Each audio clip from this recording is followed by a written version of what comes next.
Kadapa assembly అభ్యర్థిగా Madhavi Reddy, parliament అభ్యర్థిగా భూపేష్ రెడ్డి గెలిపించమని కోరడానికి వచ్చారు. ఇటీవల మీరందరూ పేరు పెట్టారు, కడప రెడ్డమ్మని గెలిపించమని కోరుతున్నాం మిమ్మల్ని అందరినీ. ఏదైతే ఈ కడపలో రౌడీజం ఉందో ఆ రౌడీజాన్ని అణిచివేయడానికి మాధవిరెడ్డి గారు అలయాస్ రెడ్డమ్మ గారే సూటబుల్ అని చెప్పి మీకు తెలియజేస్తున్నా. తమిళలో ఈరోజు నేను కడప రాయలసీమ నడి బొడ్డు అవునా కాదా అని అడుగుతున్నా మిమ్మల్ని. ఏం తమిళలో అవునా కాదా అని మిమ్మల్ని అడుగుతున్నా. ఎప్పుడైనా ఒక నాయకుడికి మీరు ఓటేస్తే నమ్మి ఓటేసిన తర్వాత మీకు మంచి చేసి మీ జీవన ప్రమాణాలు పెంచాలి, అవునా కాదా అని మిమ్మల్ని అడుగుతున్నా. ఒక ఆదర్శంగా ఉండాలి, అవునా కాదా అని అడుగుతున్నా. పోటీ చేసే నాయకులు కూడా ప్రజాభిమానం, ప్రజల శ్రేయస్సు కోసం, అదే సమయంలో మీకు శాంతి భద్రతలు కాపాడే వ్యక్తి ఉండాలి, అవునా కాదా అని అడుగుతున్నా.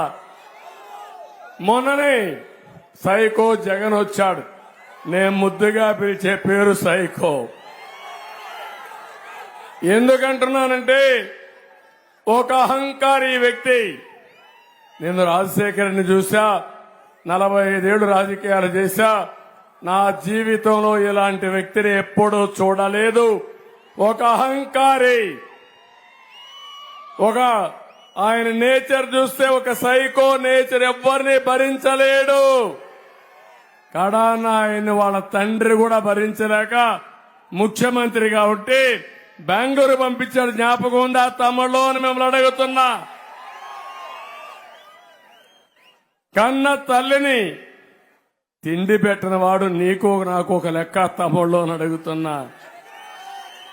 కన్న చెల్లికి ఆస్తిలో హక్కు ఇవ్వనవాడు నీకు నాకేమైనా చేస్తాడా తమ్ముళ్ళో అని అడుగుతున్నా. గౌరవం తెలియని వ్యక్తి, సంస్కారం నేర్చుకోని వ్యక్తి, ఇంకో పక్క విధ్వంసకారుడు. చాలా ప్రమాదం ఇది. ఒక ఇంట్లో ఉంటే మనకి ఇబ్బంది లేదు, ఒక ఊర్లో ఉంటే ఆ ఊరు నాశనం అవుతుంది. ఒక రాష్ట్రానికి ముఖ్యమంత్రి అయితే ఆ రాష్ట్రం అతలాకుతలం అయిపోతుంది. అదే ఈరోజు జరుగుతా ఉంది, అవునా కాదా అని మిమ్మల్ని అడుగుతున్నా. ఇంకో పక్క ఒక దోపిడీదారుడు, ఒక బందిపోటుతనం, మొత్తం సంపదంతా అతనికే కావాలి.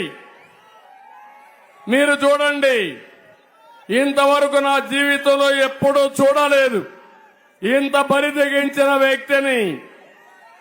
శాండ్ ఏం తమ్ముళ్ళు మొత్తం దోచేశాడా లేదా అని అడుగుతున్నా.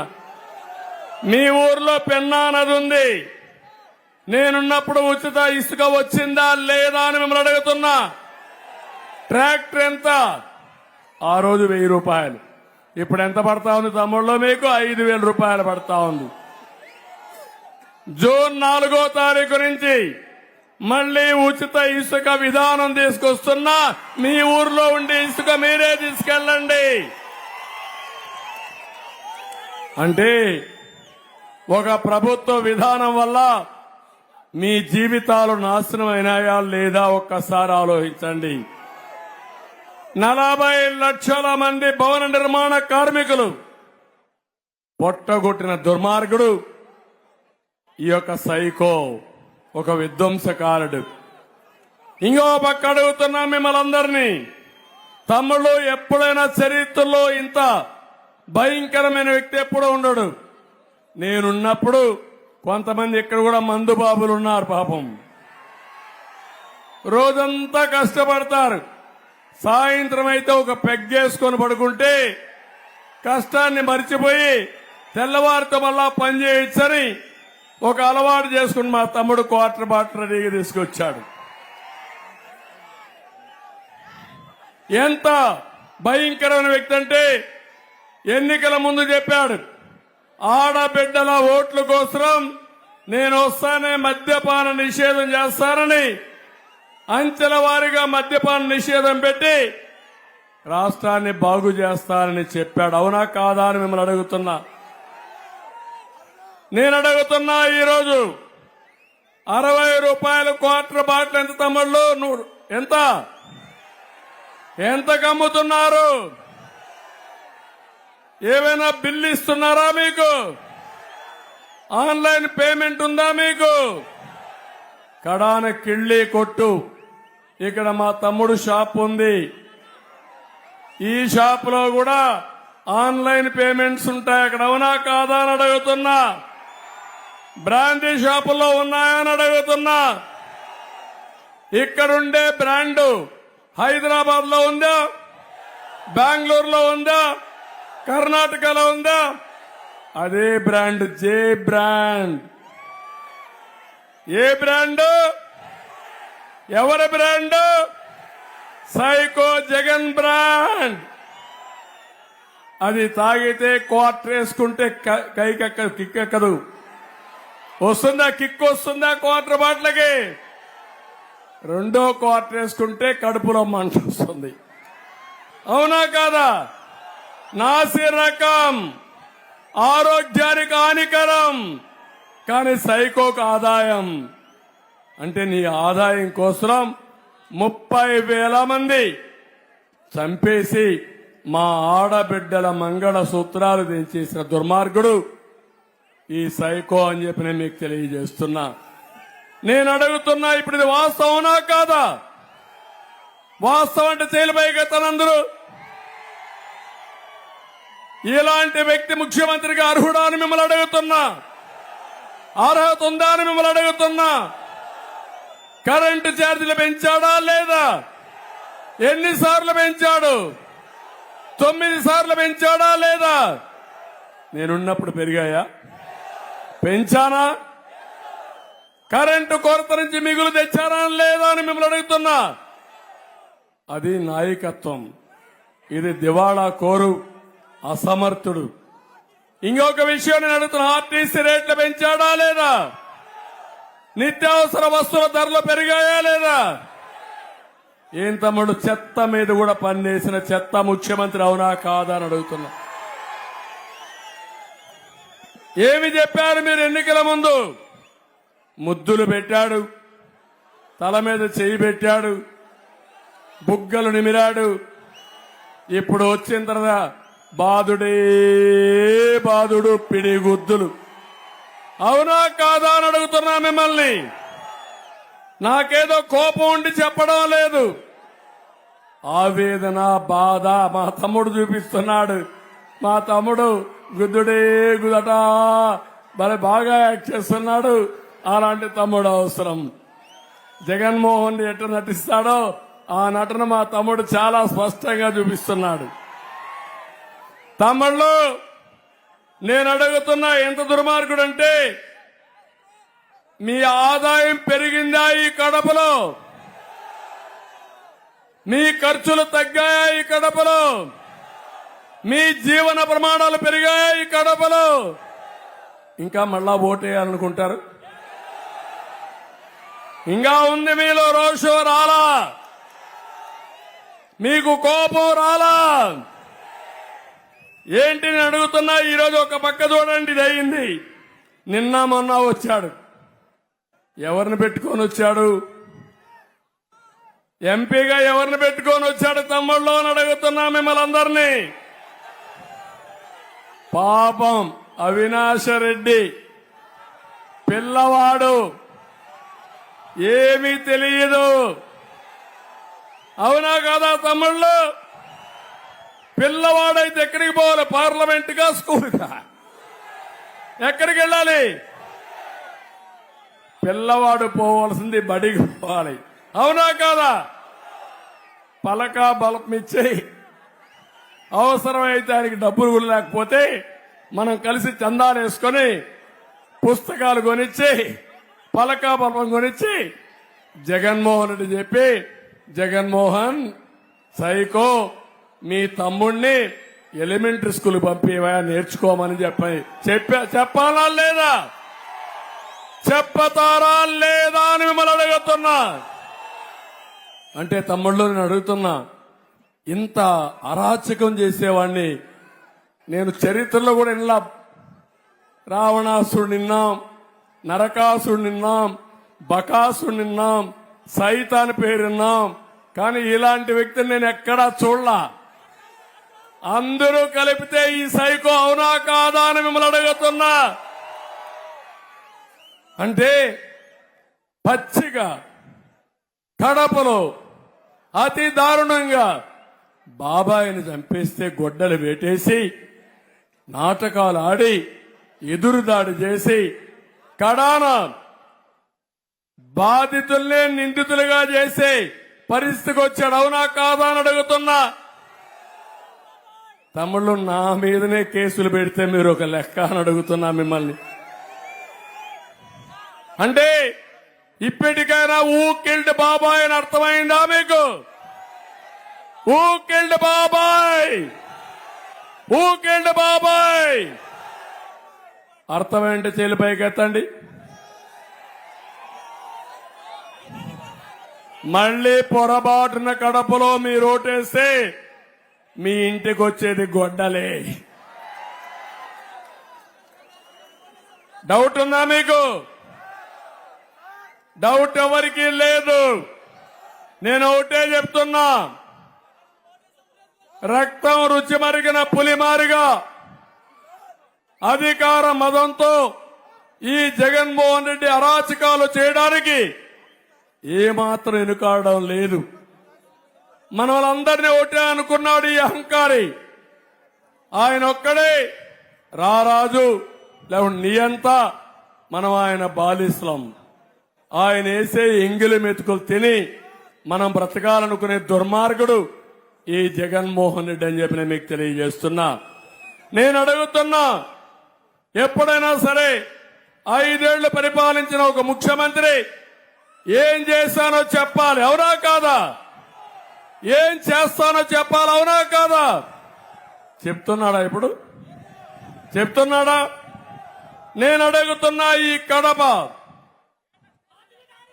అంటే కడపకు నడిబొడ్డైనటువంటి దేవుని గడపలో అడుగుతున్నా ఈ ముఖ్యమంత్రిని సవాలు విసురుతున్నా.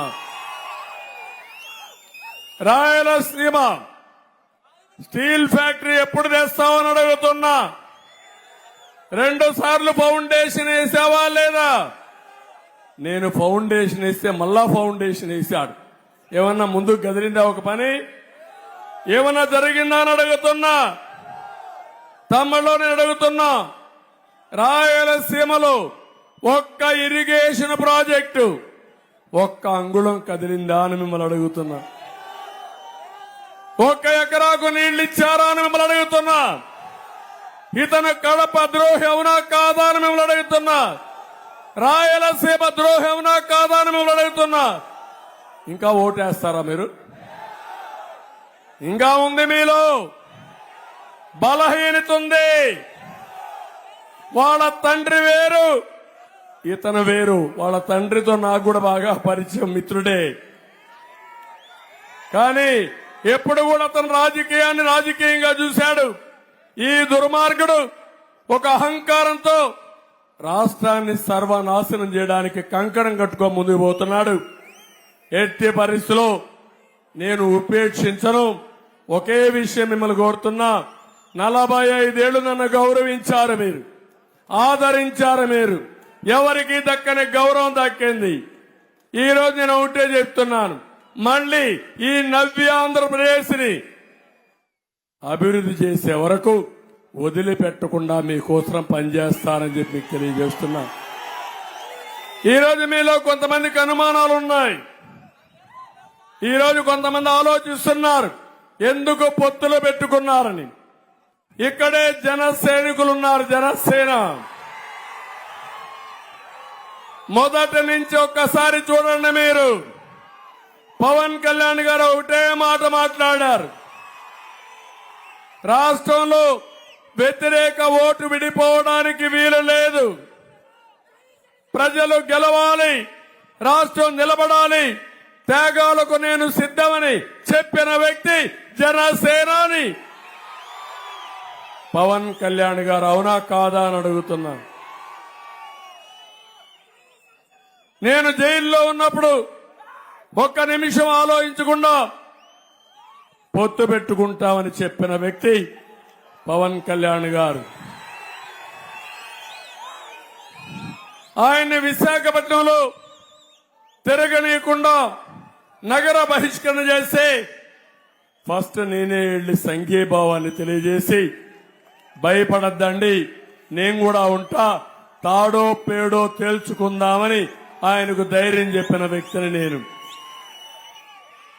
ఈ సందర్భంలో బీజేపీ కూడా దేశంలో ఉంది. దేశంలో బీజేపీ అధికారం ఉంటే మళ్లీ అధికారంలోకి రాబోయే పార్టీ బీజేపీ. ఇక్కడ ఒక విషయం మీ అందరికీ చెప్పాలి. తెలుగుదేశం పార్టీ ఎప్పుడు కూడా ఒక సెక్యులర్ పార్టీగా మైనారిటీస్ కి రక్షణ కల్పించిన పార్టీ తెలుగుదేశం పార్టీ. 95 2004లో పొత్తుంది, 2014-19లో పొత్తుంది. ఈ రోజు యొక్క సైకో జగన్ 13 లక్షల కోట్ల రూపాయల అప్పులు చేశాడు, అభివృద్ధి ఆపేశాడు, ఆదాయం తగ్గిపోయింది, పింఛన్లు కూడా ఇవ్వలేని పరిస్థితికి వచ్చాం. మళ్లీ నేను ఇవన్నీ చేయాలంటే నాకు అధికారం కోసం కాదు, ఈ పేద ప్రజల కోసం మేమందరం కలిసి పొత్తు పెట్టుకున్నామని చెప్పి కూడా నేను మీకు తెలియజేస్తున్నా. మైనారిటీ సంక్షేమం ఒక్కసారి ఆలోచించండి. 95-96లో హైదరాబాద్ లో ఉర్దూ యూనివర్సిటీ పెట్టిన party Telugu Desam party. Minority finance corporation పెట్టిన పార్టీ తెలుగుదేశం పార్టీ. ఉర్దూ రెండో భాష కింద 13 జిల్లాల్లో పెట్టిన పార్టీ తెలుగుదేశం పార్టీ. హజ్ హౌస్ కట్టి నేరుగా ఫ్లైట్ నేర్పించే ఏర్పాటు చేసిన పార్టీ తెలుగుదేశం పార్టీ. రాష్ట్రం విడిపోయిన తర్వాత మళ్లీ ఉర్దూ యూనివర్సిటీ కర్నూలులో పెట్టిన పార్టీ తెలుగుదేశం పార్టీ. కడపలో హజ్ హౌస్ కట్టి నేరుగా ఇక్కడి నుంచే విమానాలు వేసి మిమ్మల్ని ఏదైతే హజ్ యాత్రకు వెళ్తారో వాళ్లకు నేరుగా ఫ్లైట్ వేయాలని చెప్పి ఆలోచించాం. నేను అడుగుతున్నా, 90% పూర్తి చేశాం. 10% పూర్తి చేయలేంటి అసమర్థ మంత్రి, ఇక్కడ ఒక ఎమ్మెల్యే, ఒక డిప్యూటీ సీఎం కూడా. మళ్లీ చెప్తున్నా, నేను వస్తానే పూర్తి చేసి మళ్లీ ఇక్కడి నుంచి మీరు ఏదైతే హజ్ యాత్రకు పోవాలనో నేరుగా ఫ్లైట్లు ఏర్పాటు చేయడమే కాకుండా 1 లక్ష రూపాయల ఆర్థిక సహాయం చేయడానికి ఎన్నికల మేనిఫెస్టోలో పెట్టాం. మసీదులు కట్టిన పార్టీ తెలుగుదేశం పార్టీ. దుల్హాన్ కట్టిన పార్టీ, దుల్హాన్ ఇచ్చిన పార్టీ తెలుగుదేశం పార్టీ. దుల్హాన్ తీసేసిన వ్యక్తి. అవునా కాదా? ఇచ్చాడా మీకని అడుగుతున్నా. ఈరోజు ఇంకొక పక్క రంజాన్ తోఫా ఇచ్చాను. ఇప్పుడు వచ్చిందాన్ని మిమ్మల్ని అడుగుతున్నాను, మీ పిల్లల్ని విదేశ విద్య కింద 10 లక్షలు 15 లక్షలు ఇచ్చి ప్రపంచంలో అన్ని యూనివర్సిటీ పంపించిన పార్టీ తెలుగుదేశం పార్టీ. ఉందా ఇప్పుడు? ఏ కార్యక్రమాల్లో అవునా కాదా అని అడుగుతున్నా. ఇప్పుడు మాట్లాడుతున్నాడు మళ్ళీ నక్క జిత్తుల వ్యక్తి ఈ సైకో జగన్. మాయల్ పకీరే ఈయన కంటే కూడా తక్కువ ఓసారి అనిపిస్తుంది. నిమిషానికి మాట మార్చేస్తాడు. 14-19లో 4% రిజర్వేషన్లు నేనే కాపాడా, మంచి అడ్వకేట్లు పెట్టా, ఫైట్ చేశా, సుప్రీంకోర్టులో ఉంది. మళ్ళా మీకు హామీ ఇస్తున్నా, తప్పకుండా మీ రిజర్వేషన్ నిలబెట్టే విధంగా అన్ని విధాలా మీకు పోరాటం చేస్తాం, అండగా ఉంటానని మా మైనారిటీ సోదరులకు హామీ ఇస్తున్నా. ఇదే కాదు, ఇప్పుడు సిఏఏ ఉంది. ఎన్ఆర్సీ ఉంది. పార్లమెంట్లో ఎవరు సపోర్ట్ చేశారు తమ్ముళ్ళు? వైఎస్ఆర్ కాంగ్రెస్ అవునా కాదా అని మిమ్మల్ని అడుగుతున్నా. ఢిల్లీలో సపోర్ట్ చేసి గల్లీలో వచ్చి నాటకాలు అడితే ఈ నాటకాల రాయుడిని సహిస్తారా మీరు అని అడుగుతున్నా. అంటే నాటకాల్లో దిట్ట, మోసాల్లో చాలా తెలివైన వాడు. నాకు అనిపిస్తుంది ఘోరాలు నేరాలు చేయడంలో పిహెచ్డి చేశాడు, అభివృద్ధి చేయడంలో జీరో అని చెప్పి కూడా నేను మీకు తెలియజేస్తున్నా. ఇక్కడే మైనారిటీ సోదరులందరికీ హామీ ఇస్తున్నా, భవిష్యత్తులో మీకోసం అనేక కార్యక్రమాలు నేను ఆలోచించాను. ఒకటి 1 లక్ష రూపాయలు ఇవ్వడం, 2 మౌజములకి ఇమాములకి 10,000 5,000 రూపాయలు వాళ్ళకంతా ఆన్రోరేం ఇవ్వడం, అదే మరి ప్రతి ఒక్క మసీదుకి ఒక 5,000 రూపాయలు ఇవ్వడం. ఇది కాకుండా ప్రతి ఒక్క మైనారిటీ సోదరుడికి హామీ ఇస్తున్నా, మీకు ఇంటి జాగాలు ఇవ్వడమే కాకుండా ఇళ్లు కట్టించే బాధ్యత నాదని మీ అందరికీ హామీ ఇస్తున్నా. ఇలాంటి మళ్ళా విదేశ విద్య తీసుకొస్తా, దుల్హాన్ తీసుకొస్తా, రంజాన్ తోఫా తీసుకొస్తా, 100 భాషల కోసం కార్పొరేషన్ పెట్టి 100 కోట్ల రూపాయలు నిధులు ఇస్తా. ఇది కాకుండా 5 లక్షల రూపాయలు ఫైనాన్స్ కార్పొరేషన్ ద్వారా వడ్డీ లేని రుణాలు ఇచ్చే బాధ్యత నాదని మా మైనారిటీ సోదరులకు అందరికీ తెలియజేస్తున్నా. నేనున్నంత వరకు మా మైనారిటీకి ఎక్కడ కూడా వివక్షత ఉండదు, రక్షణ ఉంటుంది. అది నా బాధ్యత, అది మా పార్టీ యొక్క సిద్ధాంతం అని చెప్పి కూడా నేను మీకు తెలియజేస్తున్నా. అందుకే ఈరోజు బీజేపీతో తెలుగుదేశం జనసేన కూటమి పెట్టుకున్నామంటే ఇది ప్రజల కొరకు ఏర్పాటు చేసిన కూటమి. ఒకరు ఎక్కువ ఒకరు తక్కువ కాదు, అందరం త్యాగాలు చేశాం. మా ఆలోచన ఒకటి, ఈ రాష్ట్రాన్ని కాపాడుకోవాలి. నేనే హైదరాబాద్ ని అభివృద్ధి చేశాను, జ్ఞాపకం ఉందా తమ్ముళ్ళు అని మిమ్మల్ని అడుగుతున్నా. ఈ రోజు హైదరాబాద్ నెంబర్ 1 గా ఉంది, అవునా కాదా అని మిమ్మల్ని అడుగుతున్నా. కానీ ఆంధ్రప్రదేశ్ మాత్రం అనాథ అయిపోయింది. ఈ రోజు మీరు చూడండి, సౌత్ కొరియా నార్త్ కొరియా ఉంది. హైదరాబాద్ సౌత్ కొరియా అయిపోయి ఆంధ్రప్రదేశ్ నార్త్ కొరియా మారిగా అవుతుంది. ఇలాంటి వాడు ఉంటే అక్కడ ఒక ఆయన ఉన్నాడు కిమ్ అని. ఎవరైనా ఉంటే మీ బంధువులు చనిపోయి నువ్వు వేడిస్తే మిమ్మల్ని కొడతారు. పెళ్లి చేసుకొని నువ్వు ఆనందంగా ఉంటే మళ్ళా వచ్చి పోలీసులు కొడతారు. ఎవ్వడు కూడా ఆనందంగా ఉండడానికి వీలు లేదు, కష్టం ఉంటే ఆడడానికి వీలు లేదు. అలాంటి దుర్మార్గుడే అహంకారి ఈ సైకో, అవునా కాదా అని మిమ్మల్ని అడుగుతున్నా. ఎవరైనా సరే ఇక్కడుండేవాళ్ళు ధైర్యంగా రోడ్డు మీదకి వచ్చే పరిస్థితిలో ఉన్నారా నిన్నటి వరకు? అంటే ఏంటి అరాచకం? 45 ఏళ్ల జీవితంలో ఎప్పుడు చూడలా. ఇంకా ఆ యొక్క ఫియర్, భయం మీలో ఉంది, అవునా కాదా అని మిమ్మల్ని అడుగుతున్నా. ఇప్పుడు ఎన్నికల కమిషన్ వచ్చింది, ఏమీ చేయలేడు, పీకలేడు, ఇంటికి పోతున్నాడు. ఇప్పుడు మనిషికి ఒక రాయి ఎత్తుకొని రెడీగా ఉండాలి. ఆ రాయే మీ ఓటు. మనం గులకరాయి ఎక్కర్లా, కానీ గులకరాయి డ్రామా పాపం మా తమ్ముళ్ళందరికీ దెబ్బ తగిలింది. ఎవరేసారో తెలియదు గులకరాయి ఇక్కడ. పాపం గులకరాయి కనపడదు, దెబ్బ మాత్రం తగులుతుంది. అదే మాయా. మొన్న చూశారు మీరు, కోడి కత్తితో నేను హత్య చేయడానికి పోయానంట ఎయిర్పోర్ట్ లో. ఇప్పుడు గులకరాయితో నేను హత్యా ప్రయత్నం చేశానంట.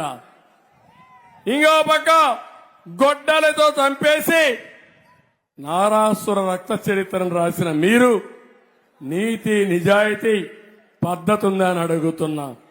మీరందరూ ఒకటి చూడండి, రాజశేఖర రెడ్డి గారు చనిపోయారు, మేము బాధపడ్డాం.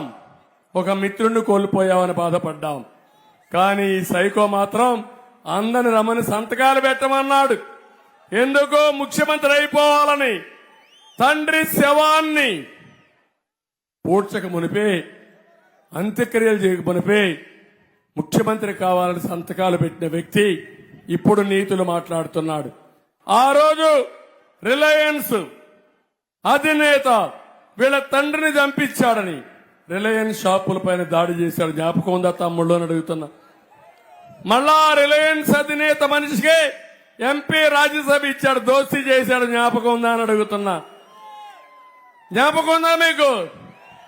తండ్రి మీద ప్రేమ ఇది కాదు, అధికారం డబ్బుల పైన ప్రేమ. కపట నాటకాలు అవునా కాదా అని అడుగుతున్నా. నిన్న మొన్న అంటున్నాడు నేనేదో ఆయన పైన దాడి చేపిస్తానంట. నాకు ఇదే పని తమ్ముళ్ళు. ఎప్పుడైనా సరే నా జీవితంలో నేర చరిత్ర ఉందా అని మిమ్మల్ని అడుగుతున్నా. నీ జీవితం మొత్తం నేరాలే అవునా కాదా అని మిమ్మల్ని అడుగుతున్నా. నేరాలు చేస్తాడు, ఘోరాలు చేస్తాడు, ఎదుటి వాళ్ళ పైన పెట్టి తప్పించుకోవాలని ప్రయత్నం చేస్తున్నాడు. నేను పోలీసుగా ఉంటా, నేరాలు చేసిన వాడిని తుంగలోనే దొక్కేస్తానని చెప్పి మీ అందరికీ విజ్ఞప్తి చేస్తున్నా. మొహమాటం ఏమీ లేదు దీంట్లో. రాష్ట్రం కోసం పటిష్టంగా ఉంటాం. మీకోసం నేను ఇవన్నీ చేయడానికి సిద్ధంగా ఉన్నానని కూడా మీ అందరికీ హామీ ఇస్తున్నాను. తమిళ్లో ఈయన నవరత్నాలు అంటున్నాడు. ఆ నవరత్నాలు ఏంటో తెలుసా? నవరత్నాల్లో ఒక రత్నం ఇసుక మాఫియా, రెండో రత్నం మద్యం మాఫియా, మూడో రత్నం భూ మాఫియా, నాలుగో రత్నం మైనింగ్ మాఫియా, ఐదో రత్నం హత్యా రాజకీయాలు, ఆరో రత్నం ప్రజల ఆస్తులు కబ్జా. అదే రేపు వస్తా ఉంది జగన్ ల్యాండ్ గ్రాబింగ్ యాక్ట్. మీ భూమి మీద కన్నేశాడు. మళ్ళీ గెలిస్తే నీ భూమి నీది కాదు తమ్ముళ్ళు, ఆశదులుకోండి. ఏడో రత్నం ప్రభుత్వ టెర్రరిజం సెటిల్మెంట్స్. ఎనిమిదో రత్నం దాడులు కేసులు. తొమ్మిదవ రత్నం శవ రాజకీయాలు, డ్రామాలు, గులకరాల నాటకాలు. అవునా కాదా? ఇవి ఈయన రత్నాలు అవునా కాదా? అలాంటి వ్యక్తి మీకు కావాలన్నా అని మిమ్మల్ని అడుగుతున్నా ఇప్పుడు. అందుకే ఏమీ చెప్పుకోలేక ఇష్టానుసారంగా ఇప్పుడు ఈరోజు మాట్లాడుతున్నాడు. ఆయన భూమి ఇస్తాడంట, భూమిని కొట్టేయడంట. నేను అడుగుతున్నా, ఇడుపల బాయిలో 360 ఎకరాలు కొట్టేసింది నువ్వే కదా అని అడుగుతున్నా. మీ కుటుంబం అవునా కాదా అని అడుగుతున్నా. ఇంకో పక్క మీరు ఒకసారి చూస్తే అనంతపూర్ లేపాక్షిలో 10,000 ఎకరాలకు టెండర్ పెట్టాడు.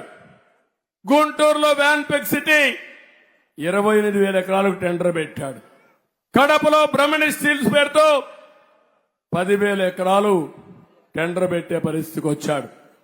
ఇంకా శ్రీరంగ నీతులు మాట్లాడుతున్నాడు.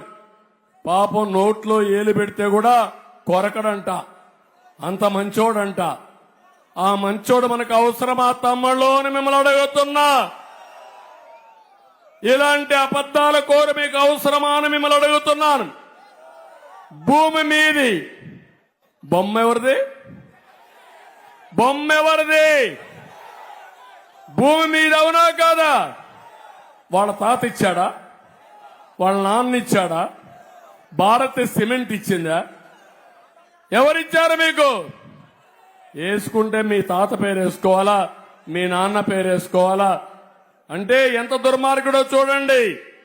మళ్ళా సర్వే చేసి సర్వే రాళ్ల పైన ఫోటో ఎవరిది తమ్ముళ్ళు అని అడుగుతున్నా. సైకో ఫోటో అవునా కదా?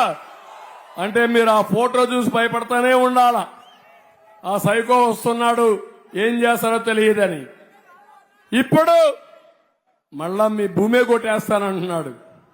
మొన్న మీరు చూశారు మీ ఊరు పక్కనే ఒంటెమిట్ట ఒక చేనేత కార్మికుడు భూమి సర్వే నెంబర్ మార్చేశాడు, తిరిగాడు, అడుక్కున్నాడు, లంచాలు ఇచ్చాడు, ఎవరూ పట్టించుకోలేదు.